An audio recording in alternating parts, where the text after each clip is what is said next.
excited to be doing this panel with Abby, like co-moderating this panel with Abby, because Abby and I being able to be on the panel moderation team for Sinister Creature Con definitely would not have come without the help of this guy. And our friend Brian is totally a mentor in every which way it comes to helping, as far as like helping with organizational stuff and growing as far as how to professionally like network with people, and just like every form and fashion I owe to Brian. And then when we go into like in person, the dude is like the dopest like guy to just learn from, and like on the fly everything. Oh man. And then vertical talent agency that he has created from the ground up.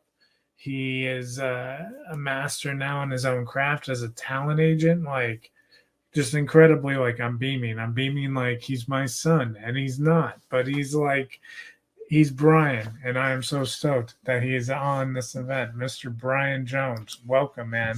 Thank you for coming. Hey guys, I don't even know how to follow that up. We could be just be done with this whole interview. Let's just end on that note right there. I appreciate everything you said. It's kind of how I feel too. Is that weird? Like, well, I think I would feel better if you said that you were you felt like I was your son than Jimmy. Oh, thank you. But you know, Jimmy's a good dude. It's fine. Yeah. You tell you what?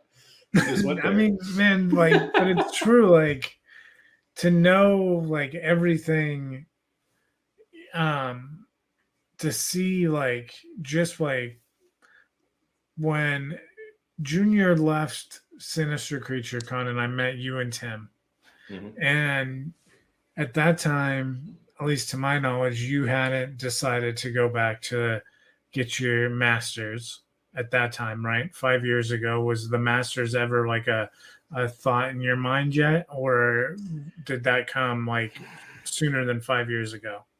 No, you know, I honestly, the whole school in general, you know, it was always something that I wanted to do, but as far as like thinking I could go to a master's was not in my my thought process with any of it. You know, the master's definitely came later, where it just felt like I was kind of in a rut after once you do so much schooling, and then you kind of have to go back out and try to figure things out from there. You know, it was kind of in a rut of like, what do I do? And I felt kind of lost a little bit after getting my bachelor's. So yeah, I didn't make that decision until about 1.5 years from my bachelor's. So.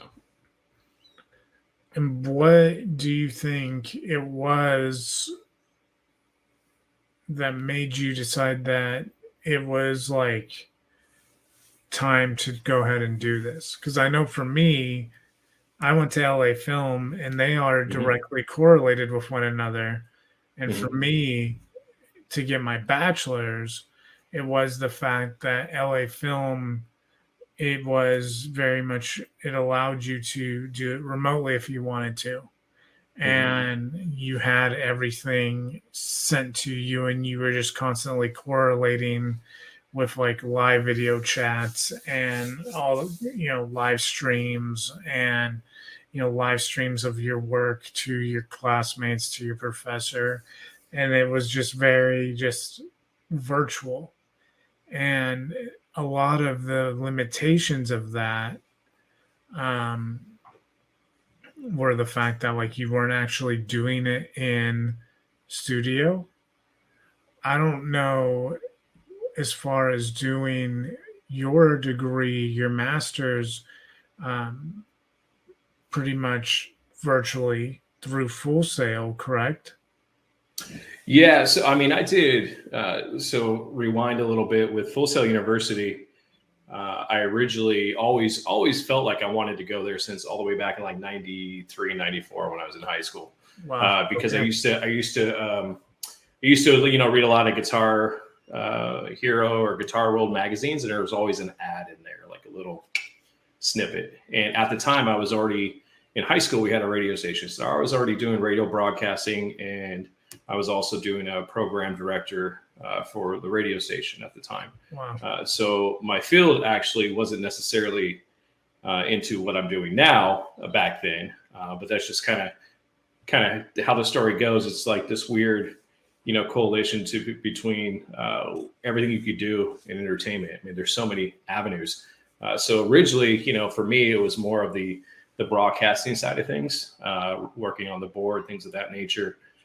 Sure. That's kind of what I wanted to go into. So fast forward, long story short, 10 and a half years ago, I actually went to Full Sail through the online program. But I wasn't even living in the States at the time. I was living in California. I mean, I was living, I think it was Indiana. We had moved out there. So I did finally attend, and I first got a certificate. And that was, I apologize. I actually was doing the program that I was in now, so the entertainment business management. With that, the reason why I decided that online was good, because the campus itself is in Florida. Right. That's never a That's right spot that I never wanted to live in Florida. So that wasn't really an option. However, I got to visit the campus, and I tell people this who ask me about Full Sail University. I always ask, what do you want to do? Because as far as what your degree is, there is certain levels that I think it's appropriate that you should probably think about going to campus rather than doing online. Sure. For what I was doing in particular, being business, you can absolutely do that online. You still get the same education as going to on campus. Right. However, something like you were doing, Jimmy, which is film, I would highly suggest, you probably should not do that online. You should definitely go to campus, because of the fact that there's a lot more hands-on stuff. You have, you have all the back lot you could film movies on, things of that nature. Even audio production you can do there, because they have, award-winning studios, film, TV, all that, like that kind of niche. I would say definitely campus. So for me, definitely it was online from the get-go because of what I wanted.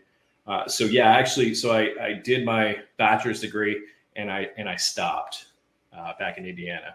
I needed to take a pause. My wife at the time was pregnant and everything else, and it just didn't seem right. So we moved back to California. I was like, I'm going to go back and finish. And long story, again, short. Long story long. Long story long short. Long story long. Basically, I tried to go back, and I had run out of financial aid, I was told, so I couldn't actually get my degree. So fast forward another 2-3 years, they actually contacted me and said, hey, look, we'll wipe out this debt if you would retry this program, but first do the certificate. You could do a certificate completely free. And because they had revamped their entire online program, basically, and they wanted to reach out to people who went through it but didn't finish for some reason. So I found out that when I dropped out, I only had 2 classes left. I would have had my bachelor's, and I didn't know that, but I had to restart. So I had to do a whole other basically start from the beginning. So I got a media certificate, media communications certificate, and then jumped right into the bachelor's program. And that's kind of how that went. So I did my bachelor's twice with them, but actually graduated once with that. So. Dang. Wow. Yeah, it's a long story, but there's a good history there about it, That's neat that they would do that for you, though. Like, yeah, I appreciate that they reached out and didn't give up on people to some extent. yeah. Because the online program had definitely it was leaps and bounds improvement from when I originally had started it. So I think it was good for them to go. So hey, you look, did it during COVID? I did my master's during COVID. I did my bachelor's. Okay. I finished my bachelor's 2 years, I think, before COVID. So. Okay. That's just crazy. It's kind of neat to hear that kind of a story from, that I don't have college in me. You guys make me feel stupid. I'm like, I did college, but I didn't ever finish anything. And that's okay. But don't worry about me. That's not it.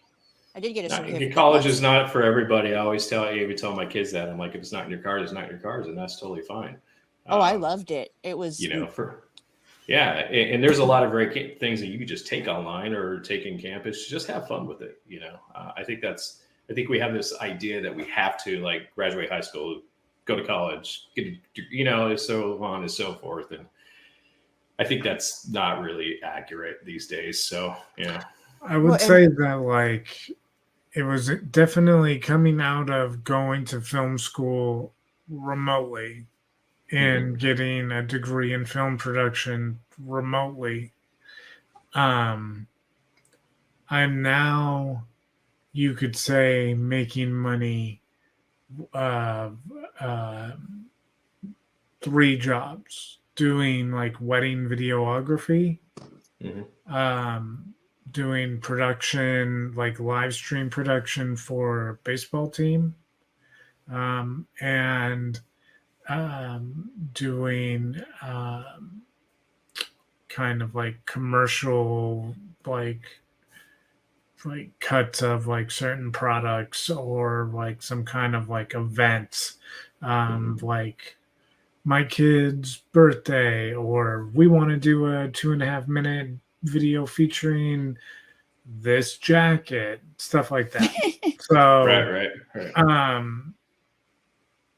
The film, like the film school aspect, definitely came in handy when it came to anything that wasn't live. So the editing of like the wedding video and the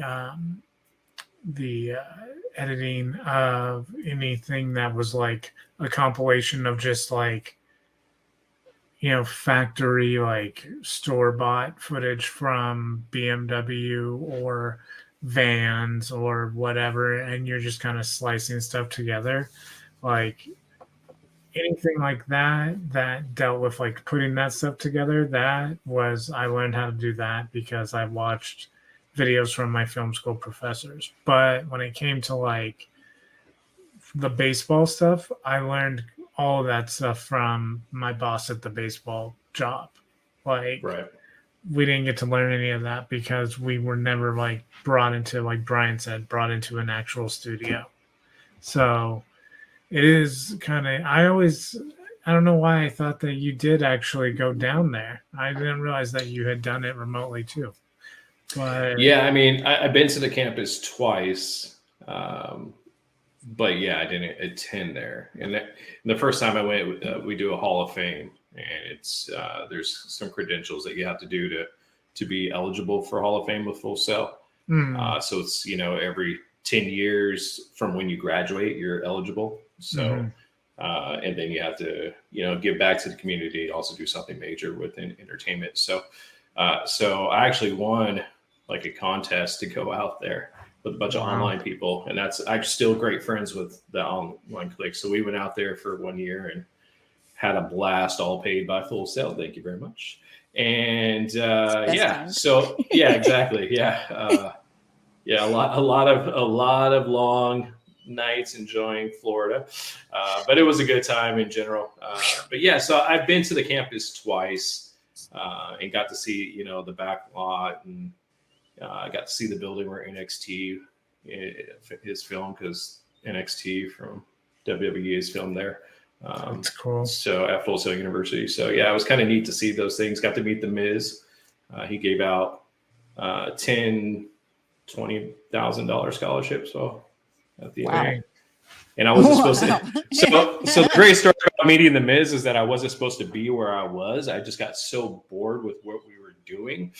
I was like, I'm going to get out. So I stood up and I said I was going to use the restroom, and I took off and I went outside to like the VIP area, and he came out and just started talking to me, and I was like, what's up? So, and then I took a picture of everybody, like where I wasn't supposed to be, to my group of tables, and they all got super jealous because I snuck out and they were bored, I was like, I'm going to go have fun over here. So, yeah, it's a cool campus. It's a cool thing, and like I said, I've always wanted to go there since I was in high school. So for me, being the only person in my family to have gone to college ever and also graduate, it was very important for me to do that. So,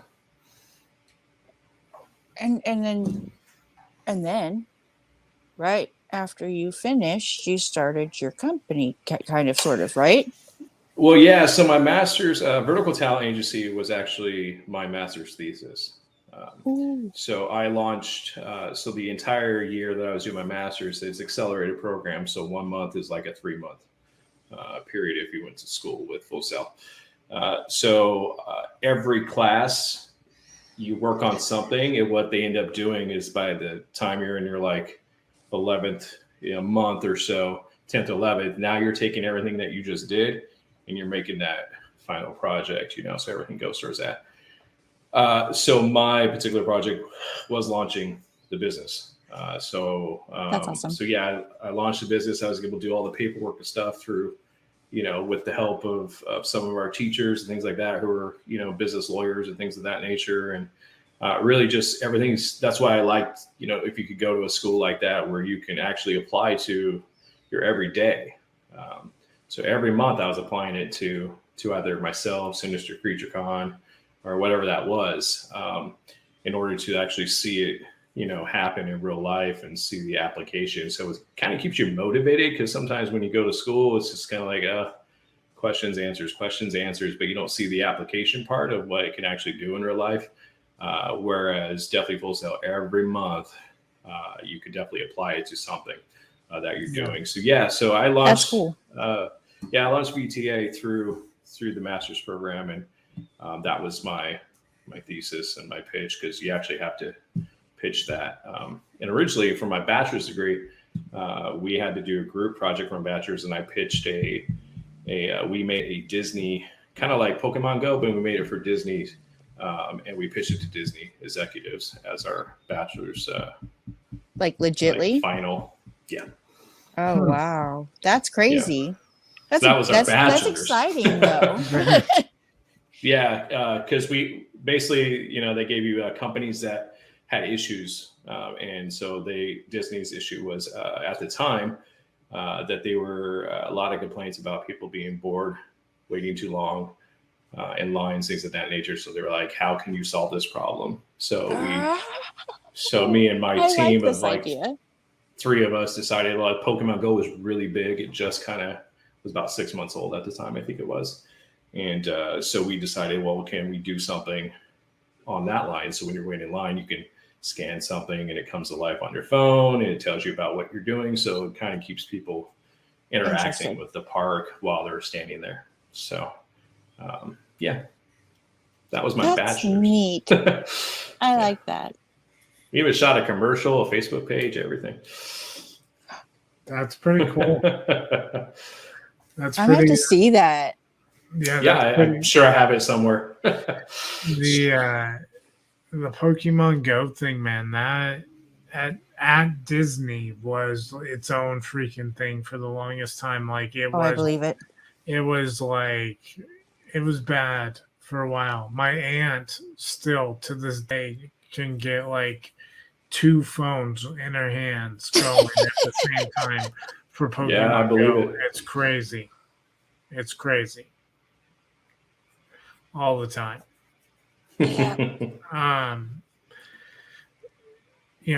The vertical talent agency, I can imagine you being able to run VTA the way that you have, with the efficiency that you have, that has gotten you the recognition that you have gotten, because VTA has such a great reputation.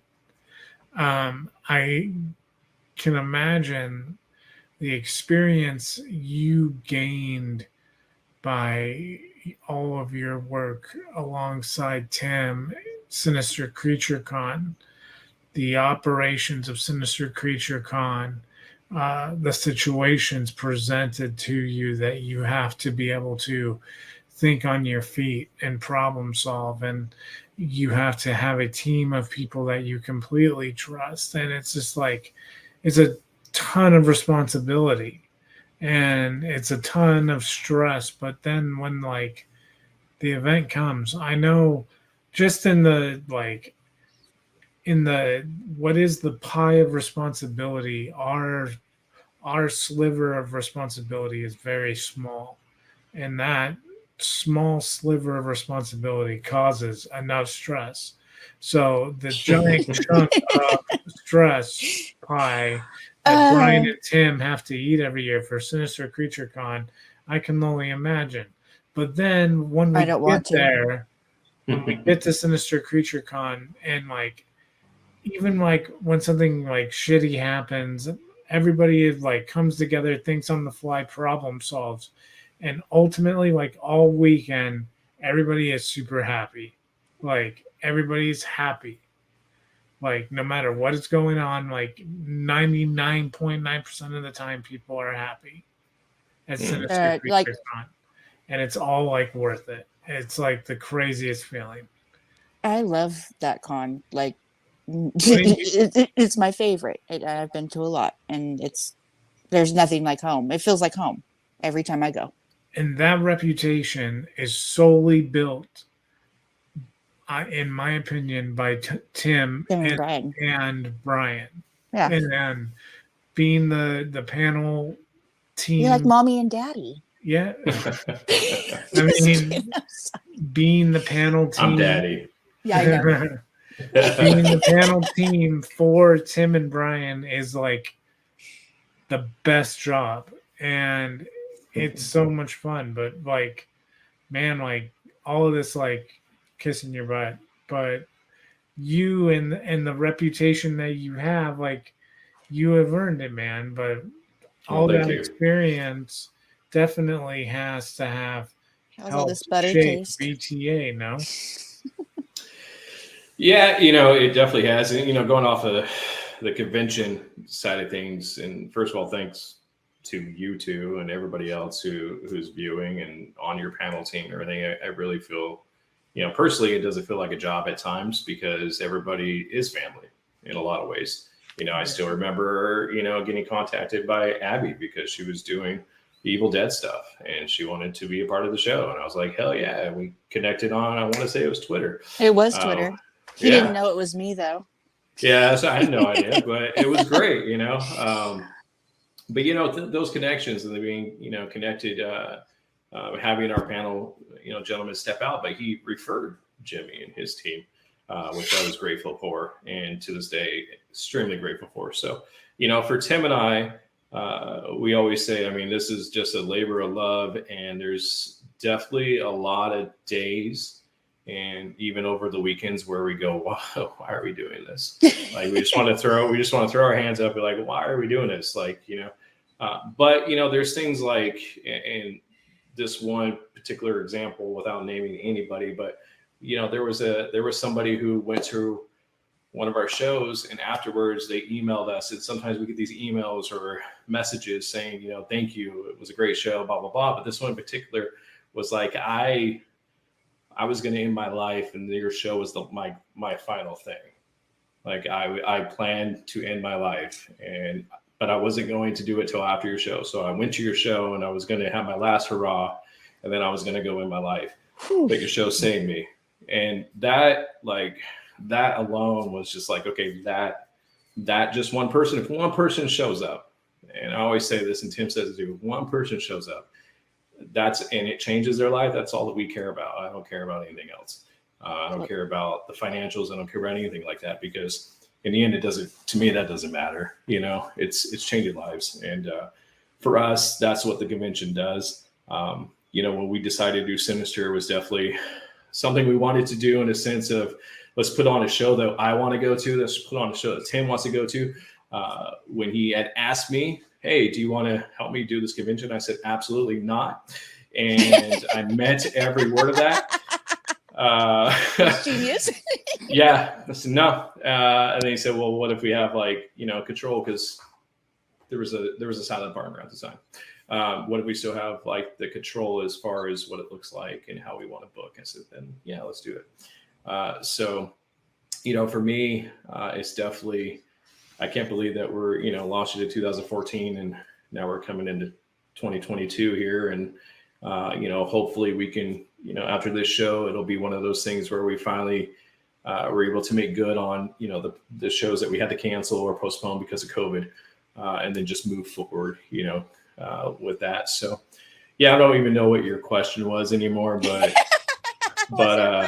I love the con, and I love you guys, and I love all the fans. So yeah. I was just wondering, as far as like the organization of running Sinister, helping build Sinister Creature Con, like I would say the lessons in that you learned from Sinister have had to have helped you run the VTA.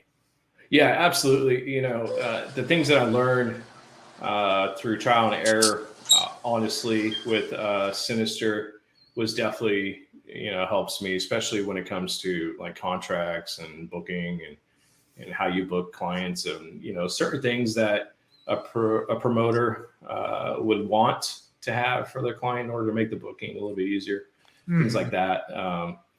And just really, it's kind of weird because as an agent, you're technically your product that you are selling is a human being, and it's this really strange thing to think in that term. But it kind of that's what I do.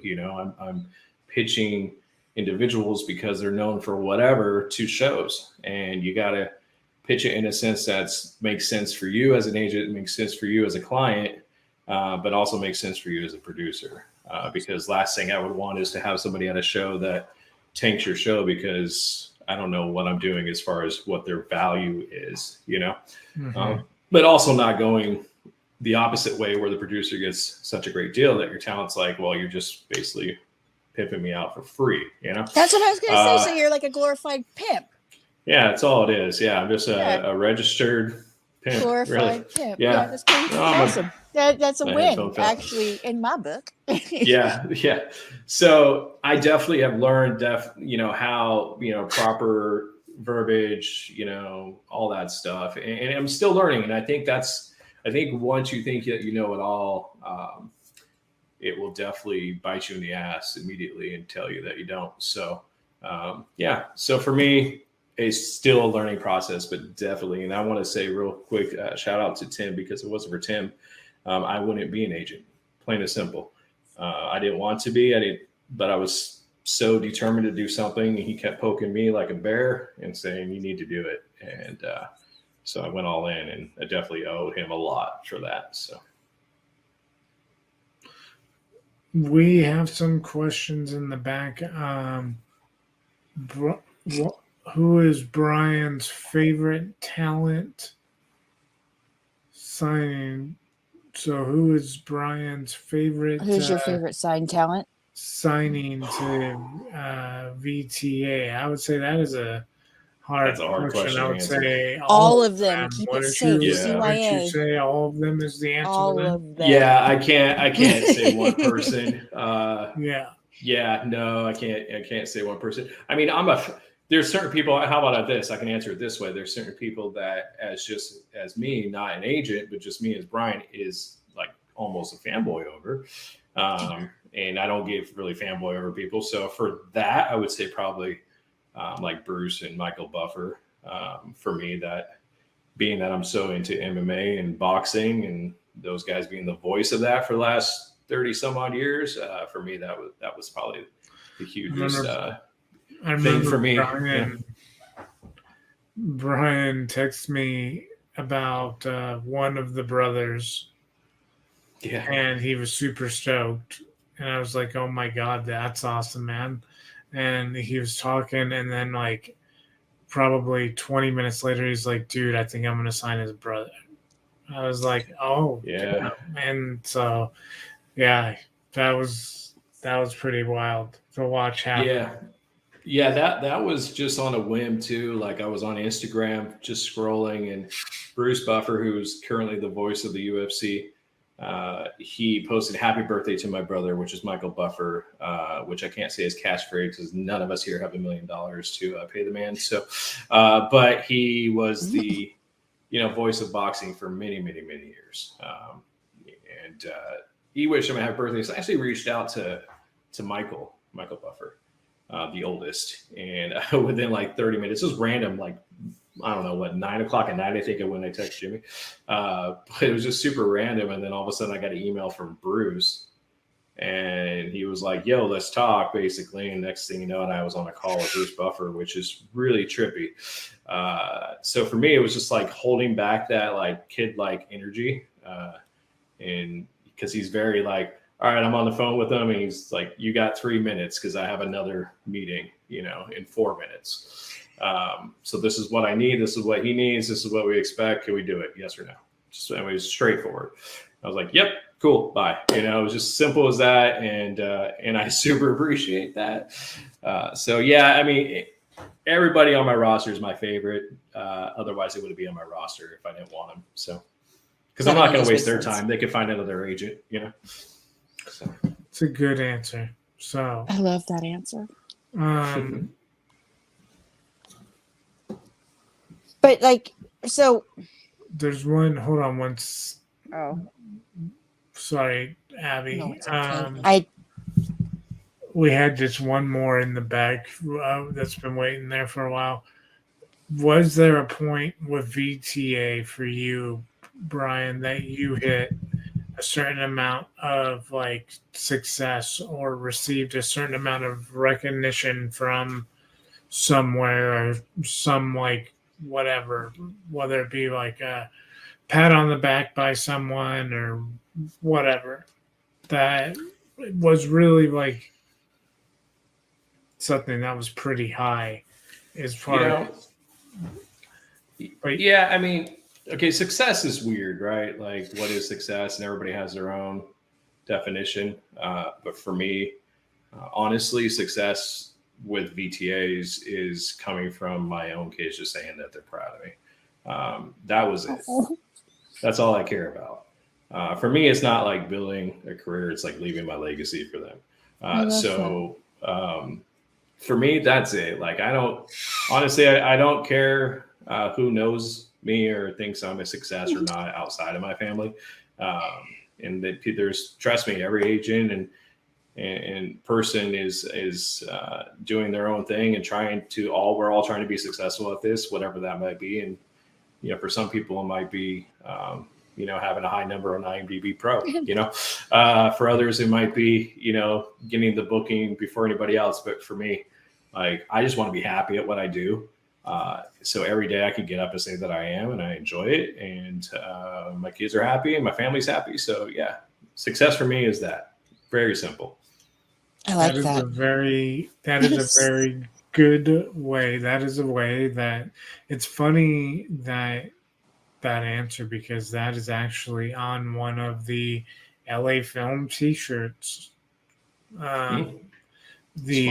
Just wake up and do what you love. Like, that is the goal. No. And so like the job of like being able to work within film, like to be able to like work within film in some capacity and be able to make a living in doing that, that is really like what would make me the happiest. I don't need to be Spielberg, but to just like be working with film and doing like film stuff. That's like the goal. And I think you getting to where you were, to being able to be where you are now, especially, that really is kind of like, that's the pinnacle. That's like where you ultimately wanted to be when you set off on this path that you set off on a couple of years back. And that's pretty rad to see, man. Congratulations. Thank you. I appreciate that. Yeah, I want to be one of your kids too. Yay, Dad. Well, thank you.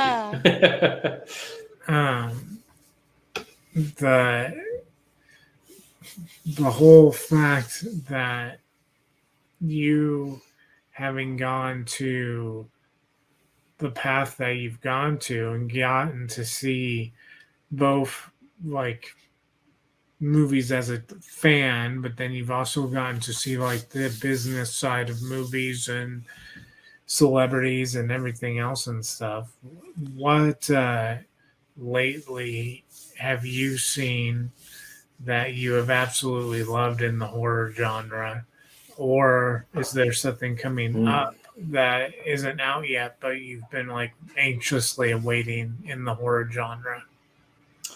Ooh, that's a tough one. I'm a horror snob. I'll be honest with films. And curating with Tim doing SAC Horror Film Festival for so long and having to watch all these submissions every year, Abby knows. It kind of makes you. It kind of ruins films for you at some point because you're like sitting there critically, So I have to switch my brain off sometimes to go, I'm here to enjoy a movie, Yep. For me, horror wise, I think honestly the last horror movie that I watched, I'll just go off of that, and I actually bought was the Resident Evil Raccoon City that came out. I thoroughly enjoyed that. That was really good. I'm a huge fan of that franchise in general. I'll watch pretty much anything Resident Evil wise. So I would say probably I really enjoyed that. I'm starting to look at, I'm kind of behind on things, but I've been checking out different series. So the Child's Play, the Chucky series, I've been kind of digging in a little bit, which I really like how they're doing it. I thought it was, it's very smooth, done well. I think there's a lot of like cross culture films that are being made to how they're making them that not necessarily are titled as a horror film, but they can easily kind of blend that way. So I think there's some out there that can definitely go that route. So I am looking for. Honestly, to be honest, I hope they end, even though they're not. I really don't want to see another Scream movie. I don't want to see another Halloween movie. I don't want to see another Michael Myers. However, I know a couple more are coming out, and I'm going to watch them because why not, right? Because why not? And I love the Scream franchise in general, and that's still one of my favorite franchises ever. I love Scream, but yeah, but I'm done. Like I'm done. I saw the casting announcements, and I'm like, okay, that's cool. Like I like the blonde that's coming back. I can't think of her name now. Were you done without giving away what fully happens in the new one, but when a certain character, when something happened, was that a moment in particular that you made a decision that you were done? I was done before I walked into that theater. Yeah. But I was like, I'm going to go watch it because it's Scream, I just kind of wanted to see. And I thought, because I thought they did a decent job at times of, honestly, okay, let's compare the two. Let's do this for a minute. Let's compare the last two Halloweens to just that one Scream. I'll take that Scream any day compared to those two garbage films that we got for Halloween. Yeah, absolutely. True. So that's how I saw it. Like I thought they did a good job with the Scream of paying like homage to Wes and things of that nature throughout the film. There were certain things that you had to kind of look for. Like if you weren't a Scream person, you would not have caught in that last film, like in the background, like names of certain like Wes or whatever. Oh, I did. Sprinkled through. Yeah. But I was so excited. I think we're in a weird world when it comes to horror movies because one, we don't have, let's be real, we don't have any icons being created. And we don't have rules anymore. Yeah, it's just kind of just a mess. I did watch just recently because I hadn't watched it. The last Purge film. It was on one of my streaming services. Yeah, and they totally broke the whole like saying no rules. They totally broke that rules, but I thought that was done really well. So yeah, I as watched far the as kill count. It's really exactly it was fun, Yeah. And I really like how I like movies that are really kind of attacking like social issues at times, and that movie did a good job at that. So did a good job with that one, yeah. It's really that the Purge, that kind of style of that horror film right now, or the Conjuring, like the Warrens, like they really like the Warner Brothers really like making those horror movies right now with Vera Farmiga and Patrick Wilson. Like they make a lot of those, but I don't know how many more of those they're actually going to make because the Warrens seem like they get hit with more and more like controversial stories come out. It seems like every year seems like there's a little bit more. So I don't know, man. we'll see what happens. Yeah, there's as far as what I'm waiting for. I mean, I don't think there's anything that I'm like super excited about as far as what's coming out. But I haven't had my pulse on it for a little bit either. So I don't know. I think horror needs a resurgence for sure, and I don't think it's going to be in the theaters. I think right now the horror resurgence is through your streaming services. The things that we're seeing, yeah. Well, I mean, just like the money that Netflix originals, Hulu original, things like that, like Paramount even. If they do it right, which I think Netflix is doing right, investing in creating these horror movies or horror anthologies and stuff like that, rather than seeing a theater run, I think that's kind of where we're going now, and I'm okay with that in a lot of ways. So you get a lot of give me something new, original ideas, right? Yeah, you're not seeing Halloween 17 right 5 exactly. times. Yeah. Yes. Well, man, if you want to get into you say original ideas, let's talk about Ty West and X right now, because Ty West and X is a horror movie that I've never seen in the movie theater before. Like, I've never experienced this kind of a horror movie before. Like, what you get is pretty much softcore porn for a lot of what X is. Like, it's pretty wild stuff. Yeah, I think with those they're taking a page from like the old Giallo style films, for sure. Where, which I would love to see more of that. To be honest, that the way, like, dark old, like the black and white horror, the film noirs and the Giallos and things of that nature. I like that stuff. I like the weird kind of odd stuff. I think you could definitely push the envelope without going there, 100%. And I think there's a lot of good ones out there that do that. In that case in point where you just mentioned, I think they definitely push that boundary. So I think here's the thing is that I can't tell you what my initial thought would have been if I saw it in another circumstance, but watching the trailer, like vaguely watching the trailer, not really like paying half attention, because it was either this movie or it was Uma or whatever that movie is called, and it was one of the two, and I was going to watch it with my father, and we were going to watch it at the downtown Disney area in Orlando. We're at downtown Disney in Orlando, and my wife and my mom are like shopping. So my dad and I are like killing time. And so we're going to go watch a movie. So we're going to go watch X. All I can remember is Texas Chainsaw looking.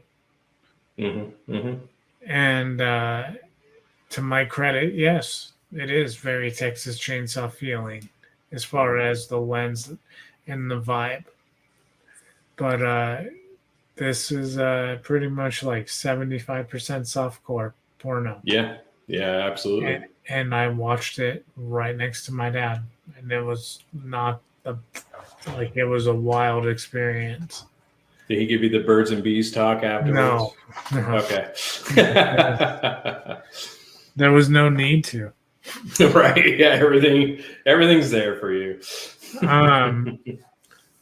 Drew from Snack and Flick, though, wants to know what's up. What Drew? is your favorite era of horror film?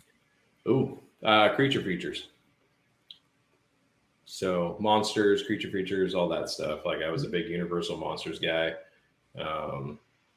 Growing up, Bela Lugosi was a huge influence for me. I would draw Bela all the time. I love the old.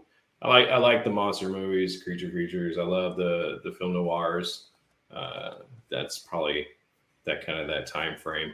I really like that. I'm very much more into now more than anything. Like if I was going to put on a film though, like right now, I love like slashers and stuff. Sometimes you just gotta zone out and just, like, Abby mentioned earlier, it's all about the kill count, right?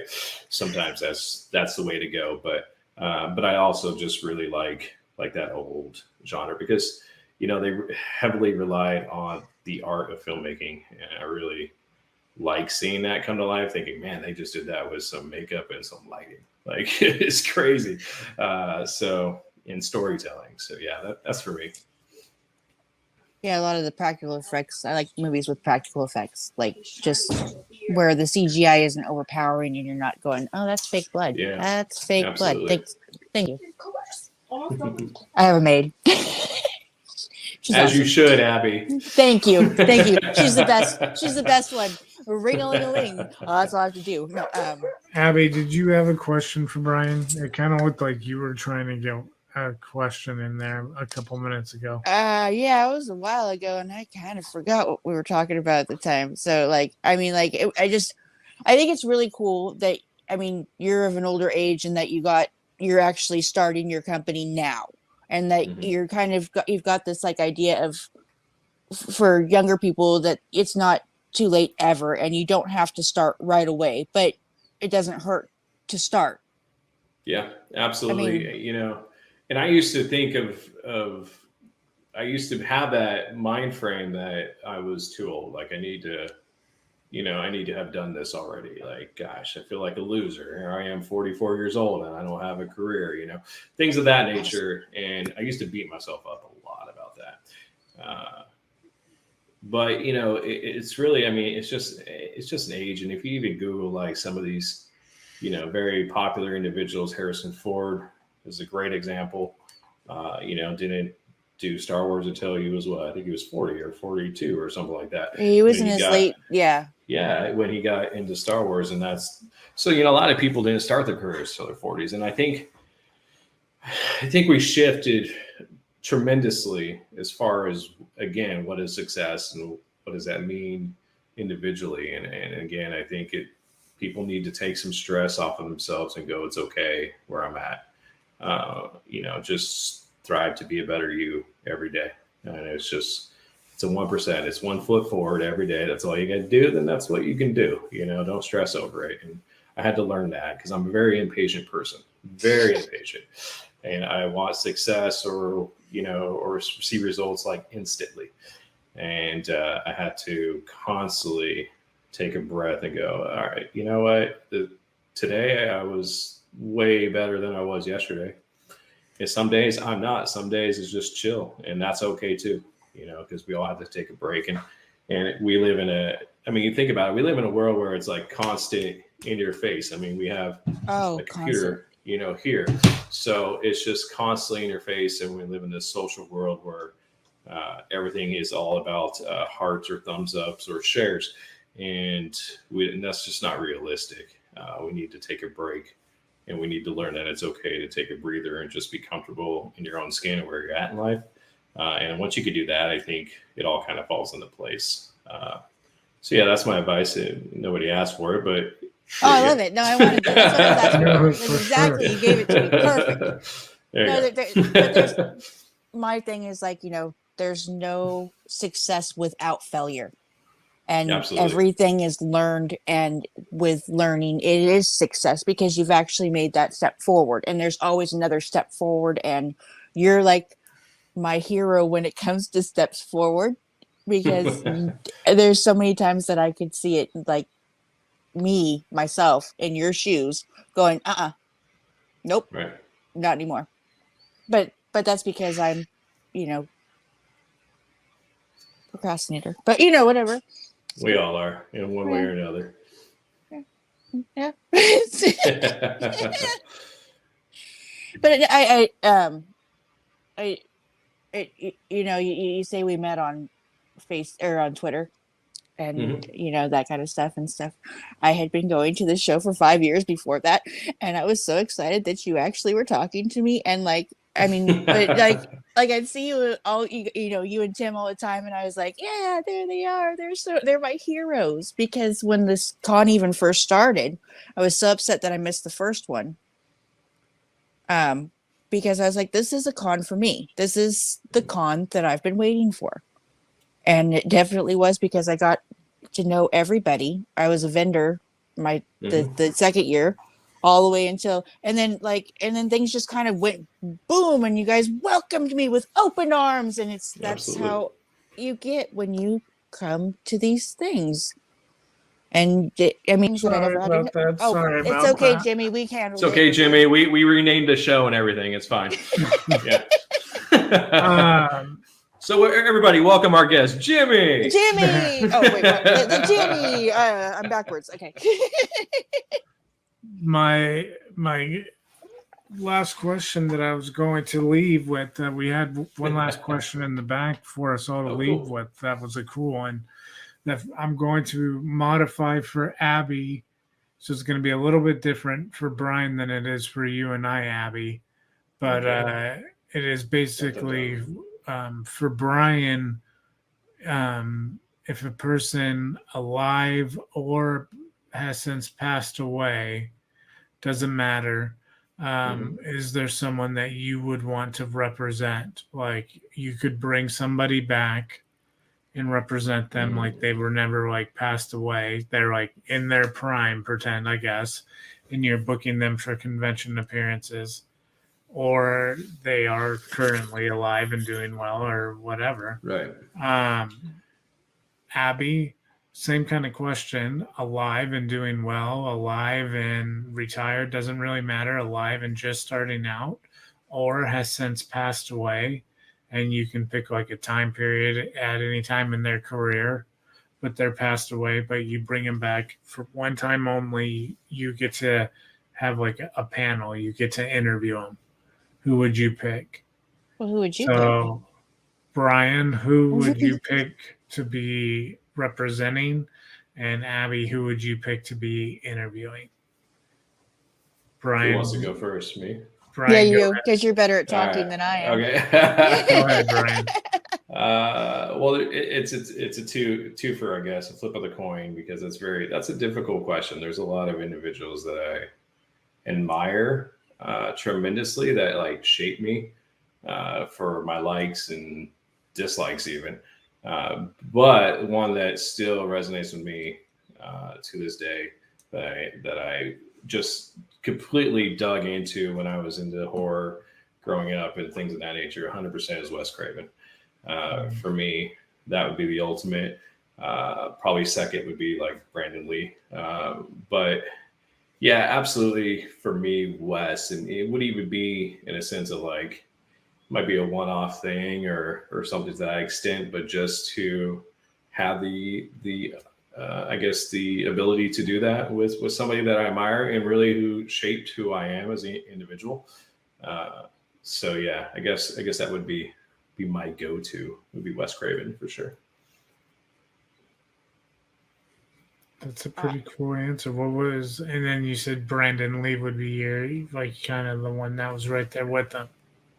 Yeah, absolutely. The Crow itself has a really special place in my heart. I love that movie tremendously. I skipped school to go watch it, and that wasn't like, that was a regular thing, let's be real, but it was really important. Like I remember going with just a group of guys and girls, and that was like what we wanted to do that day. We didn't care about anything else. And so for me, yeah, that was huge, because I was a huge Bruce Lee fan in general, and definitely, thought that Brandon was definitely on that path of being Awesome, like bigger, if not amazingly better than his father. In a lot of ways, he kind of has that presence, I still feel, as being even bigger than his own father in a lot of ways. But yeah, so definitely those two. But again, Wes Craven is my all time. I mean, how cheesy some of those movies get, it doesn't matter. I love if it has Wes Craven's name on it, I'm going to watch it, period. Whether he was directing or producing it. So I even saw the violin movie, I swear to God. Yeah, Yeah, absolutely. And it was beautiful. I mean, Swamp Thing. Come on, I love Swamp What Thing. was the violin movie called? Sound of the Heart, Strings of the Heart. I can't remember, but I was so impressed with that. And I didn't even know it was Wes Craven when I watched it, and then when I found out, I was like, oh, he can do other things. There's some really good ones. Yeah, he does some really good stuff. You know, I really, My Soul to Take. If you guys haven't watched that one, go watch that one too. So I have seen that one. Yeah. That's a good one. Shout out to Denzel. Boom, boy. Denzel, hit me up. So, Abby, who is your interview, Abby? Well, who's your panel? I don't know if you know it, but I did meet Wes Craven, and I got to hang out with him for a very long time, and it was really cool. He was towered over me. I was 16 years old. I was so excited. First Fright Fest, LA. It was their first year there. And I got tickets to see Sam Raimi, and I got tickets to see Wes Craven, and I had made really good friends with everybody there. And that's the thing, is these people, they welcomed me with open arms, and it was the most amazing thing. And I got to sit down and talk with Wes Craven for a minute. He told me he was gonna send Freddie to my room, and Freddie's like my biggest fear ever. Like, he's the one that wakes me up in the middle of the night. So I can't say Wes Craven, because I did get a chance. I know I was 16, but I got to hug him. It was weird. But I thought it was really weird because, Sam Raimi and Wes Craven have this battle going on at the time, and there's oh, I'm gonna put Sam Raimi's movie in my film. I'm gonna put anyways, it was really exciting for me. But to me, I don't know, because I've been so blessed with actually getting to interview all the people that I have. I mean, there's no, I mean, I met goal. I got goal. I did what I was set out to do, and I did it. My goal was Bruce Campbell, and there I am sitting, shoulder to shoulder with him. I'm sure that anybody that I meet is somebody that I'd really want to interview, because people have stories, and stories are awesome. And I learned so much from everybody's story. Like just talking to you, learned so much about you. Sitting next to Jimmy, I know all about Jimmy. So Jimmy, what about you? Do you have one? It's interesting that Abby says she got hers with Bruce Campbell. That's pretty interesting, because for the longest time, it has always been Bill Moseley. And when I started this podcast, that was very much the reason why I started Horrific Network, which led to getting to do the panels with Sinister Creature Con. And Bill Moseley was always someone I advocated. I wanted Tim to get. Excuse me. So, and it was just it just never seemed like it was going to work out. And you guys always, I know both of you always at some point of the off season, call it whatever you want, but the decision making process that you and Tim were going through, that none of us really had any idea exactly what was going on as far as negotiations and who you guys were deciding to make an offer to, and yada yada. And but you and Tim always would ask in a certain way, if you could have your top person that you would be the most excited was coming to Sinister Creature Con, that you for sure would buy a ticket to see, who are your top 3 people. And I was always Bill Moseley, and then it would be Kane Hodder or whoever. And every year you guys always got the second and the third person. It was always the second and third person. But now finally you guys get the first choice. If that is my like dream panel to get to talk to Bill Moseley. That is going to be a lot of fun. There's like Awesome. for like a lot of personal reasons with like friends that aren't necessarily the closest anymore, but like that franchise is has a special meaning.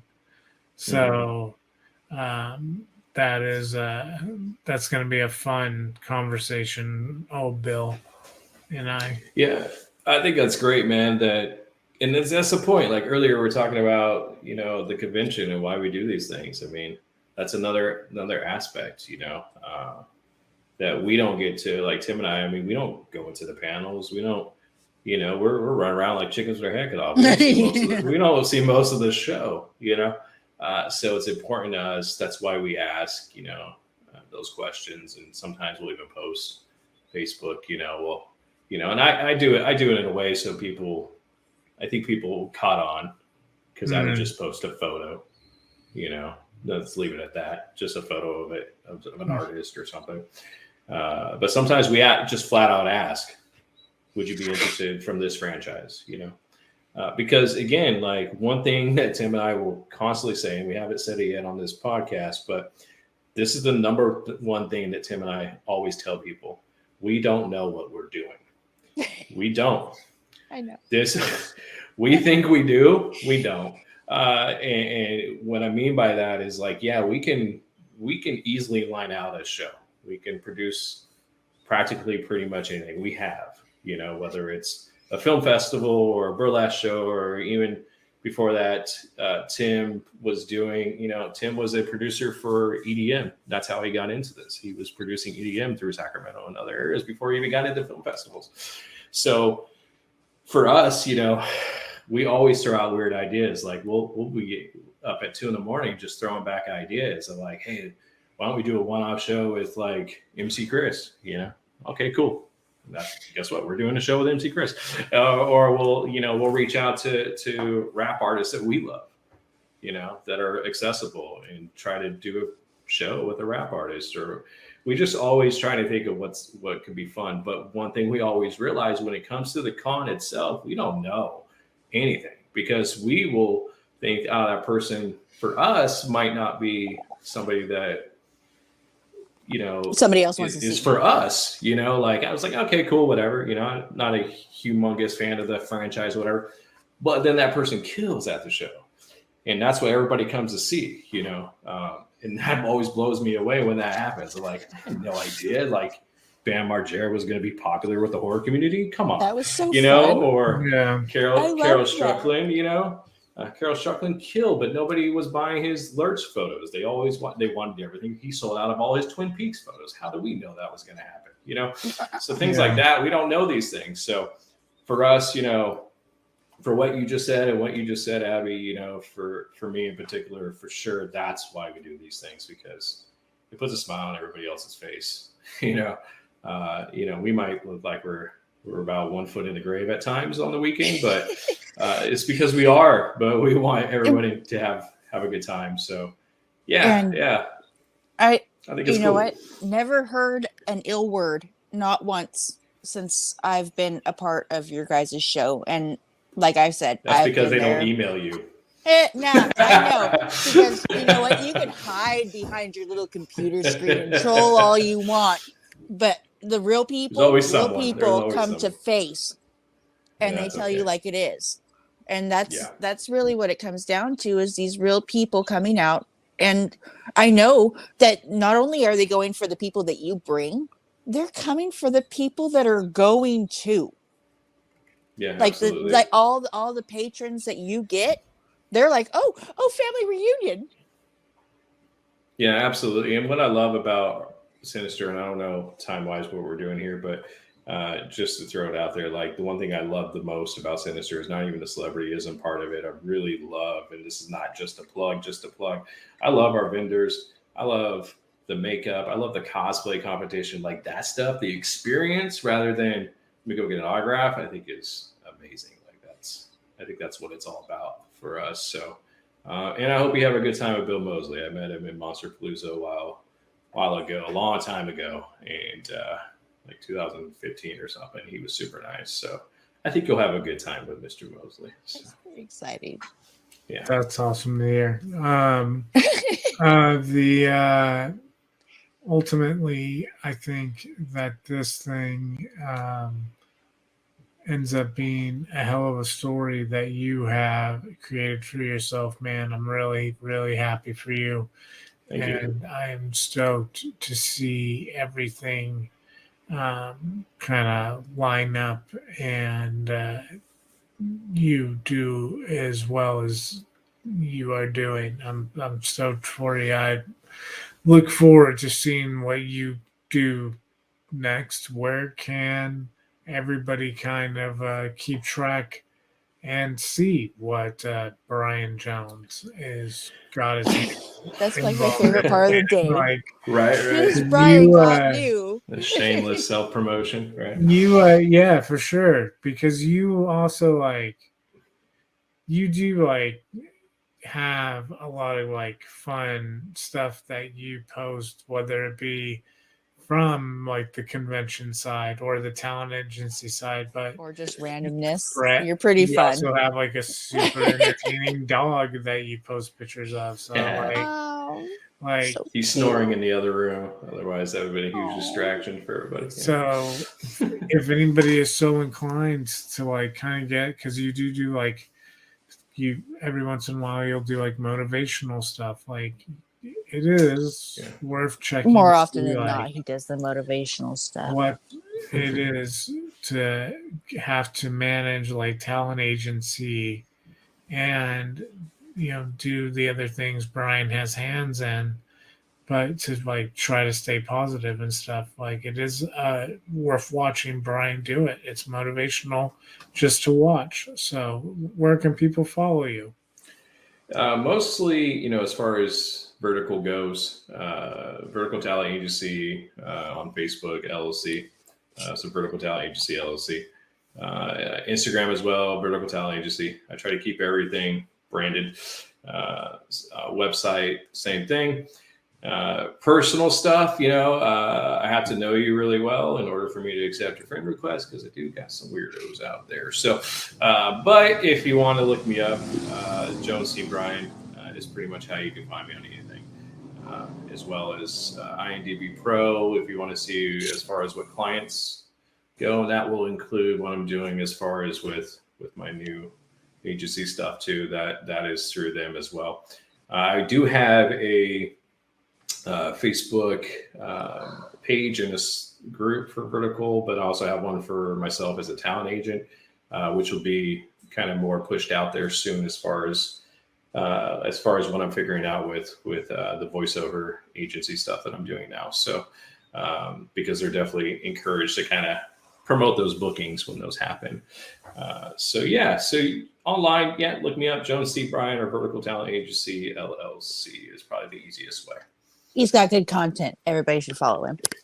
Absolutely. I love I'm on watching TikTok. your I stuff. do that sometimes. Yeah, you It's do. weird, I saw you. Yeah, I do that sometimes too. I do the weird TikTok things. So yeah. Well, thank you very much, man, for taking the time out to be part of our Absolutely. event. I appreciate it. And we look was forward to probably doing another one of these at some point in time and having you back on as a guest yet again, and getting to hear some more great stories from you and the adventures that, if we're not having with you, that you are getting to have. And Absolutely, I would. And also, if you guys want to see anything that we're doing, lovehorrorevents.com has our full calendar for the rest of the year. We do have, just so you know, because we do have some Bruce Campbell fans, I see. Woo! So That's me. If you guys don't know already, Bruce Campbell is coming to Sacramento. The one that got me really good was Samwell. Yeah. We got the Pride show coming up, which is with Samo, one of my clients actually for VTA. So we're doing a Pride show for that. Yeah, he's my client. And then that's so cool. Bruce Campbell, like I said, is coming for the Evil Dead screening. We'll be watching Evil Dead with the Chin himself. So you might want to check those tickets out, lovehorrorevents.com. And then Sinister Creature Con please come see us at June Father's Day weekend. There is all kinds of different stuff as far as content that we're putting out right now, because this is, you know, 3-4 weeks from now. So so definitely see us all online and reach out. And I just thank everybody, as far as, you know, a lot of you guys definitely have been my support system through this. And, you know, one last thing I want to say before, mental health is real, people. So if you need help, reach out. It's very important. We're losing a lot of people, and COVID has taken a huge toll on all of us. So don't be scared to reach out, whether it's through a Facebook message or, you know, suicide hotline. Just reach out to somebody, because we do truly care about you. And trust me, we all are going through it. So that's And it. I'm always here for an ear. Hit me up, because you're right. People need to listen. Like the mental health awareness. Yay. Absolutely. For sure. Yeah, man. That's actually a beautiful way to end things on. So, Brian, man, thank you. Thank you very much for taking the time, and thank you all for continuing to watch everything throughout the event today. Stay tuned for more content coming up next.